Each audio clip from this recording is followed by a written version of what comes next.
भगवान ने मनुष्य का जीवन दिया है तो झुककर चलना चाहिए। जिस डाल में फल लगता है वह झुक जाती है और जिसमें फल नहीं लगता है वो अकड़ जाती है। इसलिए जो धीर गंभीर हो तो झुक जाते हैं और नहीं तो अकड़े हुए लोग रहते हैं। आइए आज की कथा प्रारंभ हो। पावन प्रज्ञा पुराण में गुरुदेव जी ने लिखा है, एक नन्ही सी जल की बूंद, बच्चों ध्यान से सुनना, क्योंकि आज के बच्चे कल के भविष्य हैं। आज के बच्चे कल के अधिकारी हैं। आज के बच्चे ही कल के इस देश के कर्णधार हैं। इसलिए बच्चों ध्यान से सुनो। सभी बैठ जाए। हाँ, कमर सीधी करके बच्चे बैठे, पालथी लगा के बैठे, ठीक है। एक नन्ही सी जल की बूंद, अभी पूछेंगे हम आप लोगों से, बूंद कहां से गिरती है? आसमान से। बहुत बढ़िया। एक छोटी सी बूंद आकाश से चली, आसमान से चली, तो अपने मन में सोच रही थी कि हे भगवान, हम कहां गिरेंगे? कहीं हम आग में गिर करके भस्म न हो जाएं।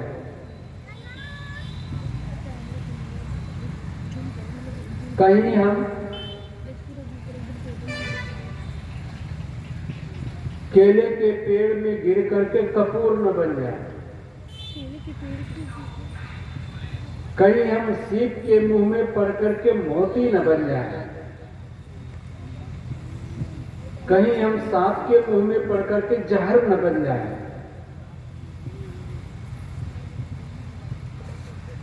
यही सब बातें बार बार वो नन्ही सी जल की बूंद सोच रही है। सोचते सोचते भगवान से प्रार्थना कर रही है कि हे प्रभु, हमारी चाही जो गति हो, लेकिन आपने जो हमको क्षमता दी है थोड़ी सी, किसी की प्यास बुझा लो तो चाहे जहां भेज देना।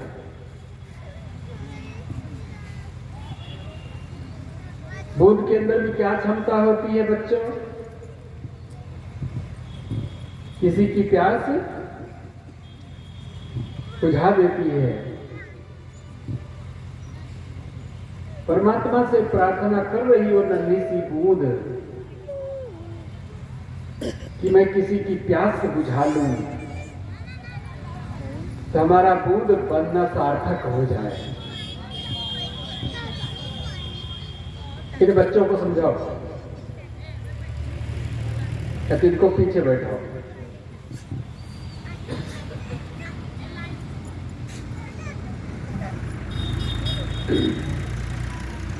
यही विचार करते हुए भाइयों और बहनों, बच्चों, नन्ही सी जल की बूंद आ रही है। बीच में बड़े बैठ जाओ। हाँ, बीच में बड़े बैठ जाओ, ठीक है। बड़े लोग बीच में बैठ जाओ तो ठीक है। यही बात सोचते हुए नन्ही सी जल की बूंद आ रही है, नीचे गिरती जा रही है, गिरती जा रही है। बच्चों, वह नन्ही सी जल की बूंद धूल में गिर गई। कहाँ गिर गई? धूल में। धूल में, मटिया मेट हो गई। उसका अस्तित्व समाप्त हो गया। लेकिन उसके भीतर से उसकी भावना नहीं गई। वो परमात्मा से कहती, भगवान, हमने तुमसे अपने लिए कुछ नहीं मांगा था। हमने तो किसी की प्यास बुझाने के लिए तुमसे प्रार्थना किया था, तुम इतना भी नहीं दे सका। भगवान को कोस रही है। तेरे अंदर भी इतनी भी दया नहीं है। भाई और बहनों, उसके भीतर की आवाज जब परमात्मा तक पहुंची, परमात्मा ने उसी के ऊपर दूसरी बूंद गिरा दी। 2 बूंद मिल गई। बूंद ने उसको अपने हृदय से लगा लिया। तीसरी बूंद गिर गई, चौथी बूंद गिर गई, बूंद पर बूंद गिरती हुई चली गई। वह जल की राशि बन गई। जिस मिट्टी ने उसको मटिया मेट किया था, उसी मिट्टी से कहती है, तुमने तो मुझको समाप्त करने का प्रयास किया था, लेकिन तेरी जैसी वृत्ति मेरी नहीं है।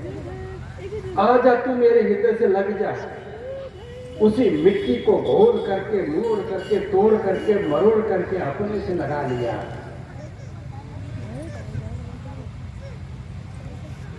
चल तू मेरे साथ, जहां मैं चलूंगी वहां तेरे अंदर से ब्रह्म कमल खिलेगा, तेरे अंदर से कमल खिलेगा। क्योंकि बच्चों, कोई चीज कहां से पैदा होती है? मिट्टी से। वह जल ने कहा कि तू चल मेरे साथ। उसको अपने में मिला करके लेकर के चल पड़ी।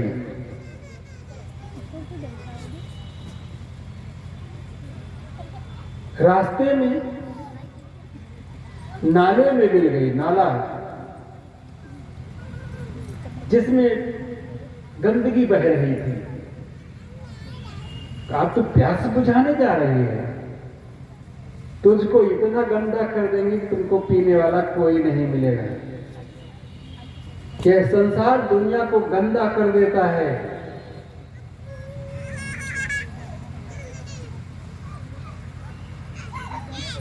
गंदा होने से बचना।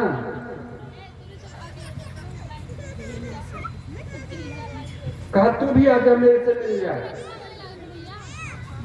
उसको भी मल मुक्त को भी तोड़ मरोड़ कर अपने से मिला लिया। चल, जहां से कमल खिलेगा वही तू खाद बन करके काम कर देना, पोषण दे देना। तू थोड़ा सा उठ करके उस बच्चे को थोड़ा सा चुप करा लें, उठ जाए, थोड़ा सा सबको डिस्टर्ब कर रहा है, थोड़ा सा उठ करके पीछे होने। आप ही उठ जाए, थोड़ा सा खड़ी होकर के सुनती रहे, उस बच्चे को भी समझा दें।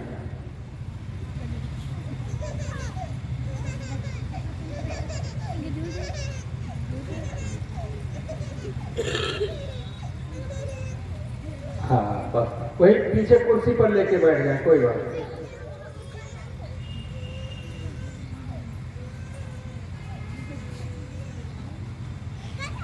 निवेदन हम कर रहे थे,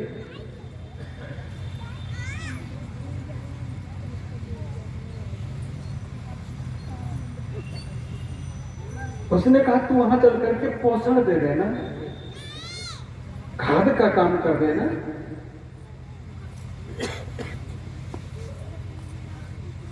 उसको भी अपने से मिलाकर लेकर चली।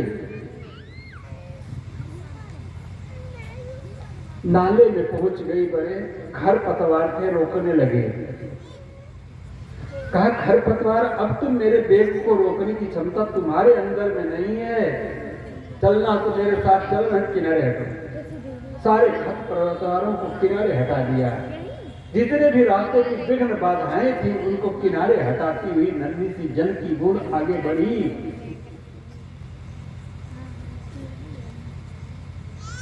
बड़े नाले में पहुंच गई।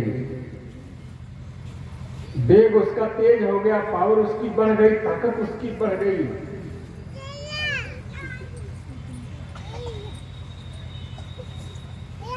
उसकी जब ताकत बढ़ गई, आगे बड़े वेग से बढ़ती हुई चली गई, बड़ी नदी में पहुंची। और नदी के बाद वेग से चलती हुई गंगा में पहुंच गई। गंगा बन गई।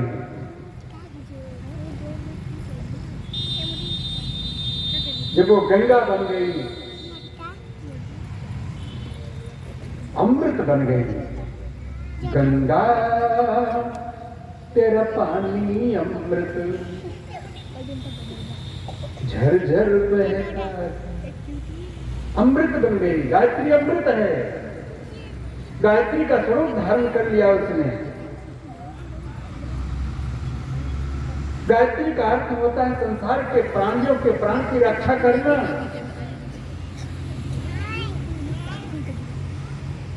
पता नहीं कितने जीव जंतुओं की प्यास बुझाने लगी। पता नहीं कितनी खेतियों को सींच करके अन्न पैदा करने लग गई। पता नहीं कितने पापियों का पाप धोने लग गई।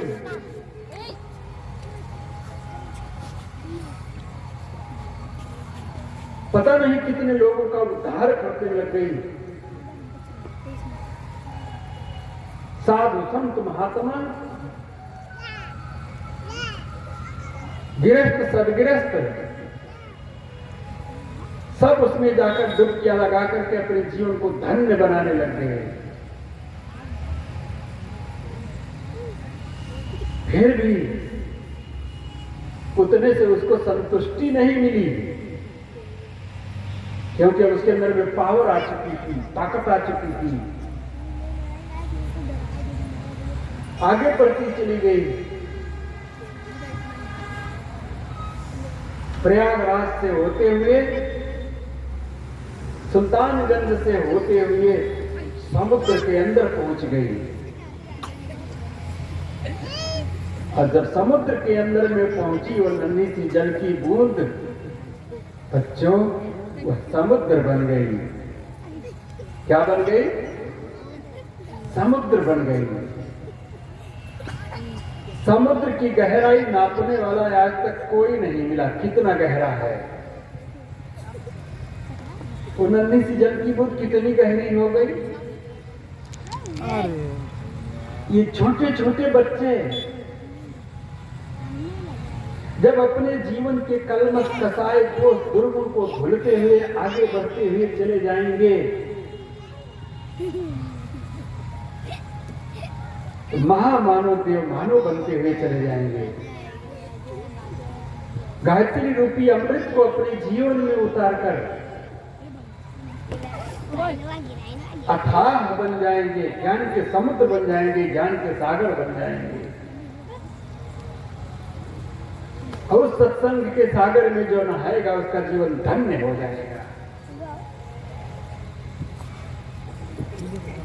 वह समुद्र जिसकी गहराई को कोई नाप नहीं सकता, इस सृष्टि के अंदर में, इस धरती के ऊपर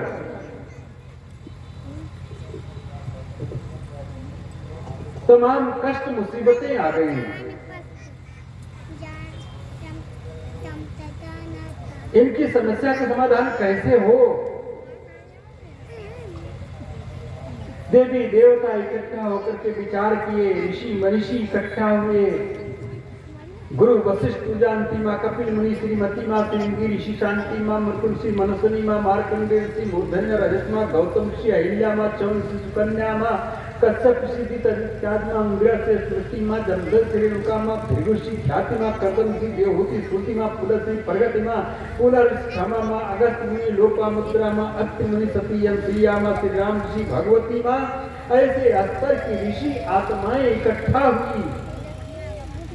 उन्होंने 33 करोड़ देवी देवताओं को पुकारा, सब आ गए।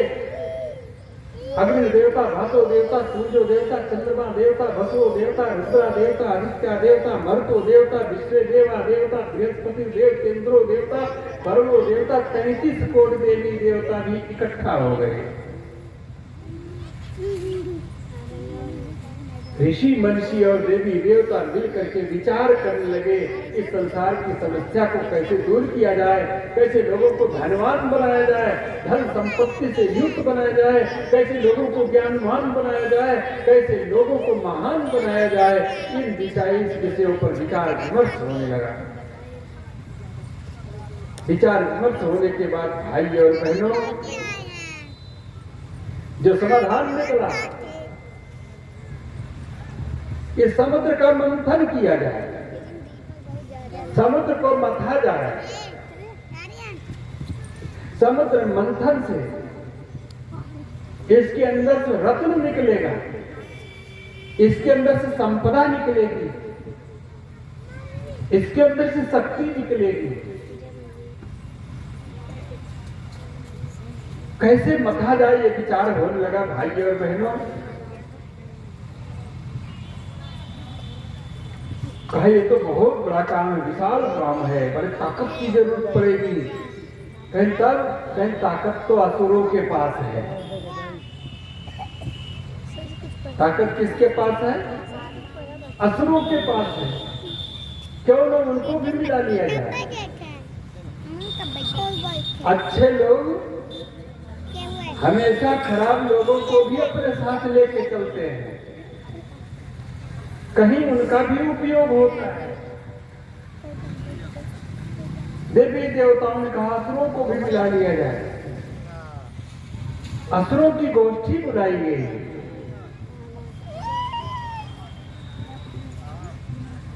जितने भी शराबी, कबाबी, मांसाहारी, व्यभिचारी, भ्रष्टाचारी थे उनको भी बुलाया गया है। अच्छे काम सबसे कराए जाए, उनका भी उद्धार किया जाए।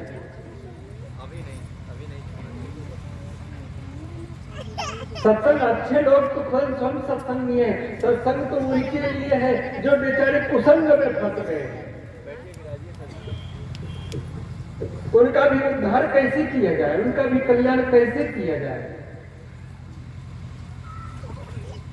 सारी आसुरी सेना को बुला लिया, आसुरी प्रवृत्ति के लोगों को बुला लिया। कहा भैया बहुत बड़ी योजना है, समुद्र का मंथन करना है। हमारे दुर्गेश जी मास्टर साहब,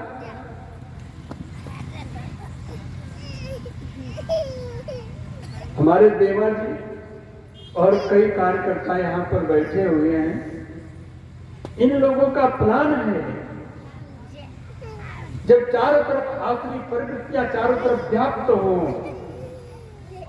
जब पृथ्वी के अंदर में जहर घुल गया हो, अन्न के अंदर में जहर घुल गया हो, पानी के अंदर में जहर घुल गया हो, वायु के अंदर में जहर घुल गया हो, आकाश के अंदर में प्रदूषण हो गया हो, जब मनुष्य के चिंतन और चरित्र में प्रदूषण हो गया हो, तो इस समय में क्या उपाय की जाए, कौन सा मंथन किया जाए जिस मंथन से वह निकल कर आ जाए अमृत, जिस अमृत को पिला करके लोगों को फिर से सुरक्षित कर लिया जाए।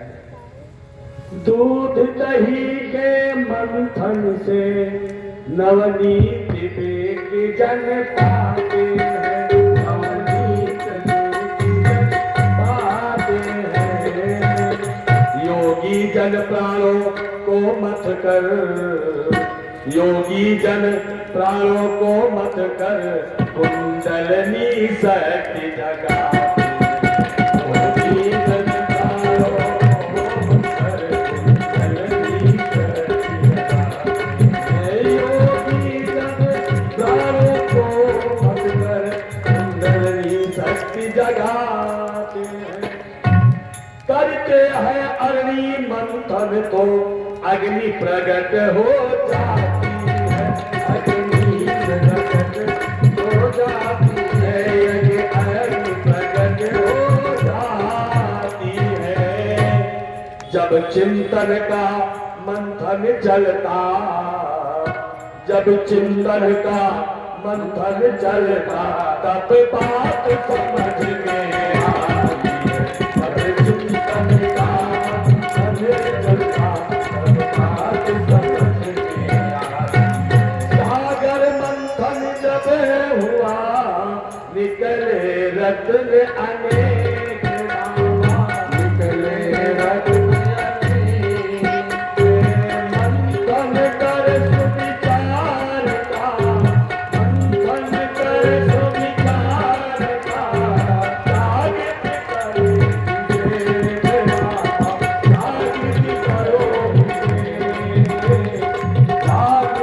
करो समुद्र मंथन के लिए इसमें बहुत सारी चीज पैदा होगी। असुरों को समझाया गया, मान गए। हम भी आपका सहयोग करेंगे।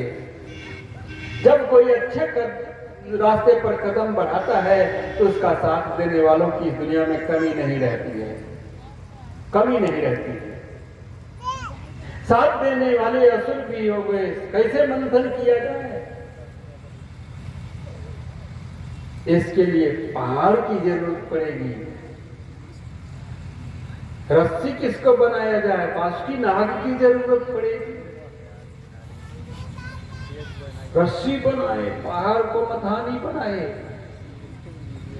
कहीं कौन पूंछ की तरफ पकड़ेगा, कौन सिर की तरफ पड़ेगा। देवताओं ने कहा हम तो मुंह की तरफ पकड़ेंगे। जान रहे थे जिसको हम कहेंगे उसी को असुर पकड़ेंगे। कहे अरे हमारे रहते हुए तुम मुख की तरफ रहोगे, चलो पूंछ की तरफ। और देवता लोग चाहते भी वही थे कि मुख की तरफ यही रहे, है कि नहीं?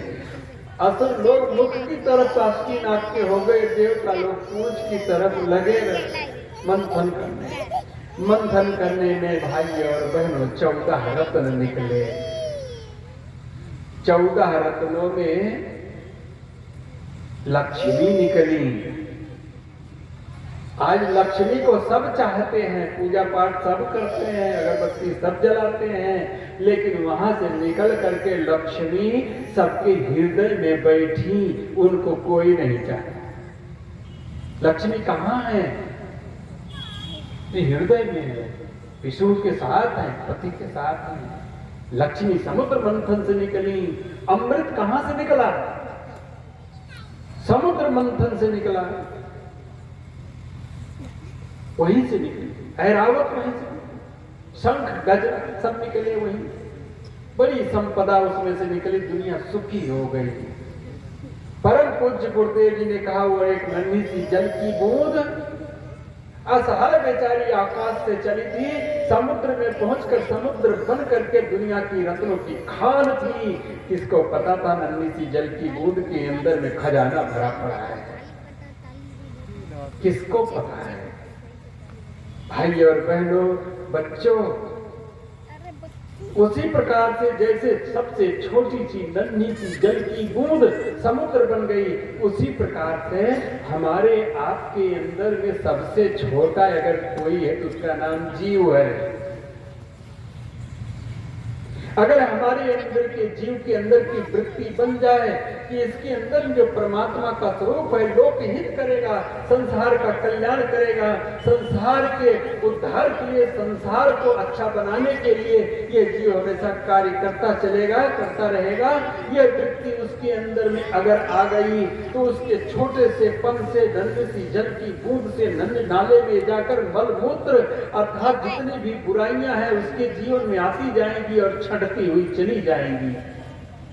रोग दोष दुर्गुण पाप ताप संताप उसके जीवन से कटते छटते हुए चले जाएंगे और वह आगे चल करके एक महामानव, देव मानव, ऋषि मानव बनता हुआ चला जाएगा। भैया इससे बहुत डिस्टर्बेंस है, बहुत कीड़े आ रहे हैं। निवेदन हम कर रहे थे, परम पूज्य गुरुदेव जी वेदमूर्ति तपोनि श्री राम शर्मा आचार्य ने बताया कि हमारा अंदर का जीव जब अपने को विस्तृत करने लगता है, अपने को विकसित करने लगता है, तो अंततोगत्वा उसी स्थिति को पहुंचता है कि वह परम पिता परमेश्वर जिसके चरणों में ये पूरी सृष्टि है, जिसके एक श्वास मात्र से सृष्टि की उत्पत्ति होती है, एक श्वास मात्र से प्रलय होती है, ऐसा भगवान, ऐसा नियंता, ऐसा अल्लाह, ऐसा गॉड, ऐसा निराकार भगवान और कहीं नहीं, वो हमारे नन्हे से जीव के अंदर में मिलता है, जीव मिलता है। इसी के अंदर से संसार की सारी चीजें प्राप्त होती हैं। लेकिन दुर्भाग्य यह सोच अगर किसी के अंदर में आए तो गुरुदेव जी ने पावन प्रज्ञा पुराण में छोटी सी बात लिखी है। एक भौरा देखे बच्चों, बच्चे भौरा देखे हैं जो उड़ता है फूल पर बैठ करके उसका पराग चूसता है, देखे हैं भौरा? हाँ, बच्चे देखे हैं जो फूल पर बैठ करके उसके रस को चूसता है। एक छोटा सा भौरा, बच्चों ध्यान दो इधर, एक छोटा सा भौरा कमलिनी के फूल पर बैठा हुआ है और उसका पराग चूस रहा है। जिस तरह से हमने कल निवेदन किया था, मनुष्य के ब्रह्मरंध्र में अमृत होता है। हर फूल के अंदर जो पराग होता है, पराग अमृत को कहते हैं, उसमें भी अमृत होता है। हर अन्न के अंदर में अमृत होता है जिससे प्राण का संचार होता है। हर फूल के अंदर में अमृत होता है। हर पशु के अंदर में, दूध के अंदर जो प्राण चेतना होती वो अमृत है। हर माँ के स्तन में जो दूध होता है उसको अमृत कहा गया है, वो अमृत है। अमृत ही गायत्री का स्वरूप है, क्योंकि वही प्राणदायिनी है, वही सबको प्राण देता है। निवेदन हम कर रहे थे, वह भौरा जब कमलनी के पराग चूस रहा था, उसमें इतना मगन हो गया, इतना आनंद में हो गया कि चूसते चूसते शाम हो गई। उसको होश ही नहीं रहा कि हमको अपने घर परिवार में भी चलना है। धीरे धीरे संध्या बेला आई, सूर्य भगवान डूबने लगे, कमलनी का मुंह सिकुड़ने लगा, पंखुड़ियां सिकुड़ने लगी। जैसे सूर्य भगवान डूबते हैं तैसे कमलनी अपनी पंखुड़ियों को सिकोड़ लेती है। कमलनी ने जब पंखुड़ी को सिकोड़ लिया, भौरा उसी के अंदर में कैद हो गया, कैद हो गया। तब उसने अपने होश से आए, अरे मैं ये कहां फंस गया। पंख को फड़फड़ाया, लेकिन क्या करे, अब तो फंस गया थे। बहुत फड़फड़ाया लेकिन निकल नहीं पाया। भाइयों और बहनों, उसी प्रकार से ये मनुष्य इस संसार में जब आता है, इस संसार के पराग को चूसते चूसते उसमें इतना मगन हो जाता है कि उससे बाहर निकल पाना उसके लिए बड़ा कठिन हो जाता है।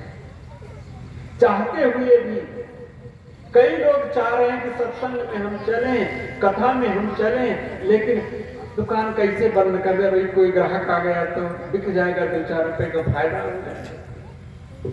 कैसे छोड़ के चले आदमी, फंसा हुआ पराग में, फंसा हुआ उसके रस में। परम पूज्य गुरुदेव जी ने कहा, वह जीव, हे बच्चों,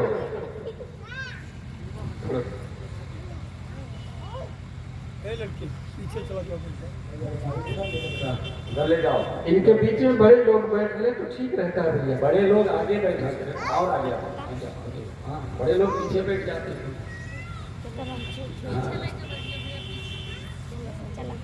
चलो जाओ, उधर खेलो बेटा, जाओ खेलने के लिए बढ़िया। बोले गायत्री माता की निवेदन हम कर रहे थे। यह जीव उसी प्रकार से फंस गया है जैसे वो भौरा फंस गया। अब उसी में भौरा फंसा हुआ है, बेचारा फड़फड़ा रहा है, तड़फड़ा रहा है, और उसी में कह रहा है अपनी संतुष्टि के लिए, रात्रि का विश्यति, यह रात्रि बीत जाएगी, भविष्यत सुप्रभातम, फिर से सवेरा होगा। रात्रि बीतेगी, सवेरा होगा, भाषण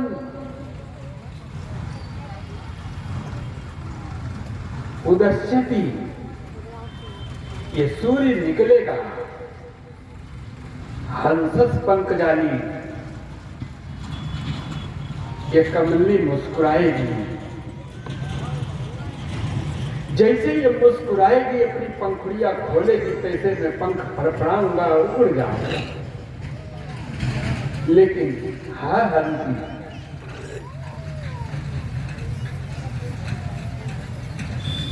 सुबह होने के पूर्व ही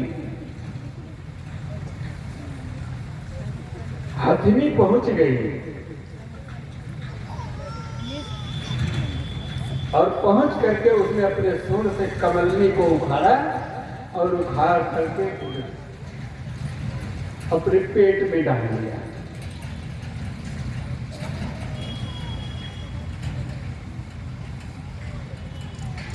इसी प्रकार से व्यक्ति सोचता विचारता हुआ अपने जीवन को पूरा बेकार कर देता है और बेकार करने के बाद एक दिन वो हथिनी आती है, काल रूपी यम रूपी हथिनी आती है और समेट कर करके अपने मुंह में समेट देती है। काल के गाल में व्यक्ति समा जाता है। बड़े भाग्य से मनुष्य का जन्म मिला हुआ था। बड़े भाग्य का मुस्तन पावा सुर तोर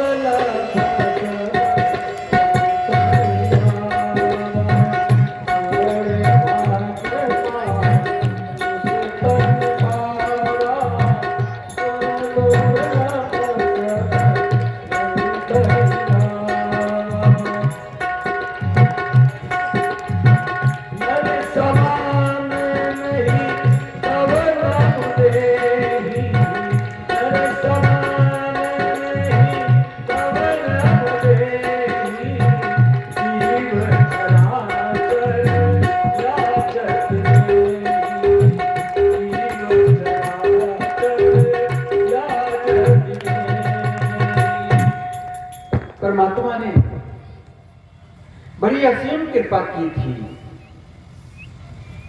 83,99,999 योनियों को बीतने के बाद कृपा करके मनुष्य के चोले में पैदा किया। मनुष्य उसे कहते हैं भाई और बहनों जिसका मन हमेशा उससे लगा रहे, उससे। एक हमारे यहाँ देहाती व्यक्ति थे, वो कहा करते थे दिन भर करो कामा अब मन राखो जहां कृपा निधाना। एकदम अनपढ़ व्यक्ति थे। दिन भर करो कामा अब मन राखो जहां कृपा निधाना। हमेशा अपना मन, अपना चिंतन उस प्रभु से, उस परमात्मा से लगा रहना चाहिए जिसने कृपा करके हमको मनुष्य के चोले में भेजा है। किस लिए भेजा है, किस हेतु भेजा है? साधन धाम, साधन धाम मोक्ष कर द्वारा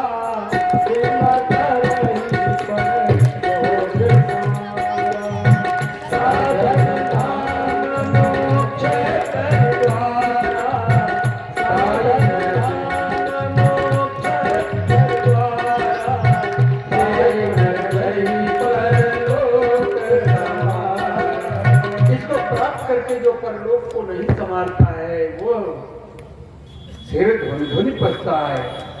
काल ही कर्म ही ईश्वर ही मिथ्या दोष लगाए। अरबों खरबों वर्षों के बाद ये मनुष्य का चोला प्राप्त हुआ है। इस चोले को प्राप्त करके व्यक्ति को अपने जीवन को सुधार लेना चाहिए। कैसे प्राप्त हुआ? बड़ी तपस्या से।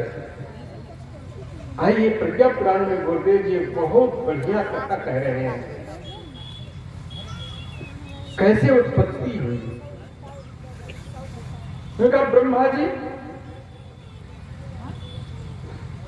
गायत्री साधना करते हुए ध्यान लगाए बैठे हुए हैं, प्राणायाम करके अपने प्राण को अंदर में ही समेट लिए हैं और अपनी श्वास को रोक लिए हैं। गुरुदेव जी ने कहा सिर्फ गायत्री मंत्र जप करने से तुम्हारा उद्धार हो जाएगा, लेकिन ब्रह्मा जी अपनी श्वास को रोक करके प्राणायाम करके रोक लिए हैं। जब तक वह सूत्र नहीं मिल जाएगा जिससे सृष्टि का निर्माण करेंगे, तब तक इस श्वास को निकलने नहीं देंगे। और बहनों और भाइयों, उसका परिणाम यह हुआ कि उनका ये ब्रह्मरंध्र फट गया।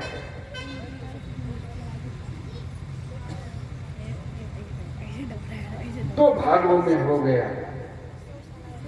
उसी दोनों भागों में एक भाग का नाम सतरूपा हुआ, दूसरे भाग का नाम मन हुआ। मन सतरूपा एक भाग। सोयंभू हर सतरूपा जिनसे